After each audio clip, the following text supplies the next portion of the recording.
Can I have a mirror in my bedroom or not?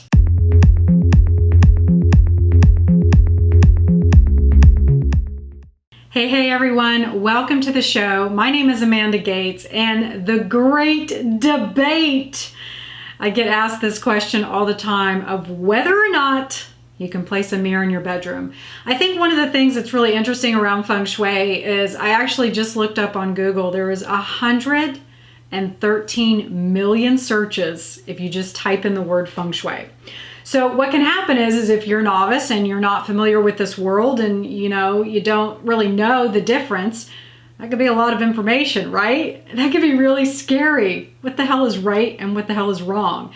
It can be really hard to know what's bogus or legit if you're just starting out and you're not really sure what's correct or what's not.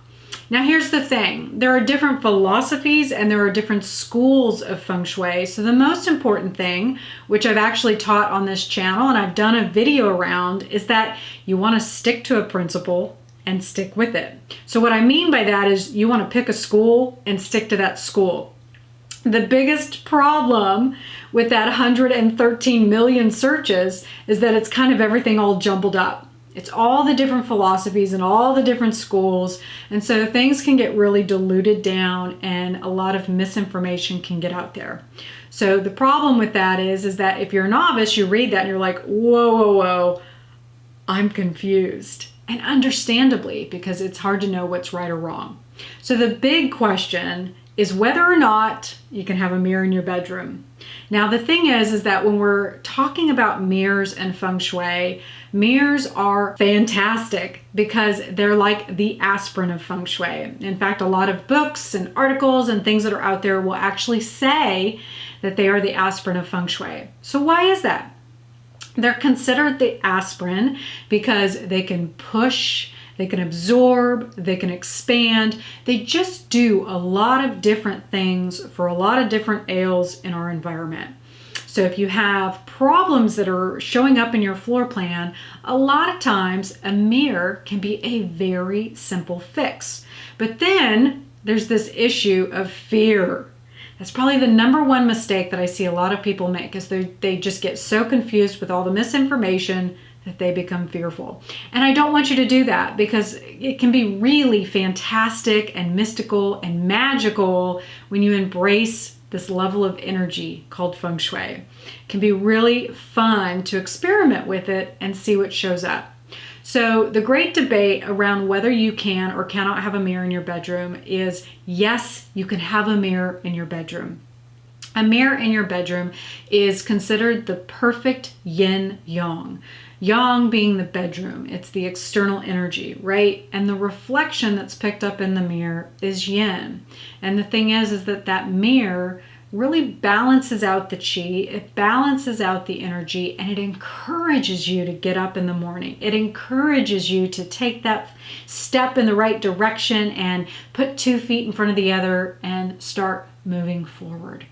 So I think there's a lot of misinformation out there around not placing a mirror in the bedroom because it's too active or it's too many different things, or, I've even heard one person say that it invites ghosts in, and that is not my philosophy. That is not my teaching. It was the perfect balance of energy and it encourages you to get up in the morning. So that is my philosophy. That's how I've been taught. So if you're wondering if you can put a mirror in your bedroom, I say absolutely. And here's the fun thing about Feng Shui. If you're a novice and not really sure how this stuff works, start experimenting. Have a curious heart about it. Wonder about it and start playing around your own space. If you are curious about if a mirror would work in your bedroom, put one in there for 30 days and experiment. Maybe journal around, the things that show up for you and what happens for you when you place that mirror in there. And put mirrors around the rest of your home and see what happens. I always talk about on this channel all the fun little mystical things that can happen when you start manipulating and moving energy around. The front door is another great one. I've got a great video on this channel that talks all about the front door and what mystical, magical things can happen from that one little adjustment. So try it today and see what shows up for you. You can put it in the comments below. I'd love to know your feedback and what you think and the experiences that you have. If you'd like more information, my name is Amanda Gates. You can find my website at gatesinteriordesign.com. You can learn more about Feng Shui on this channel. I have a ton of other fantastic videos, and I also have a lot of teaching modules on my podcast, which is Home Energy Design, where you can learn all kinds of fantastic Feng Shui tips and tricks and micro topics, so it's easy to digest and put into action today. All right, everyone, trust the vibe because the energy never lies.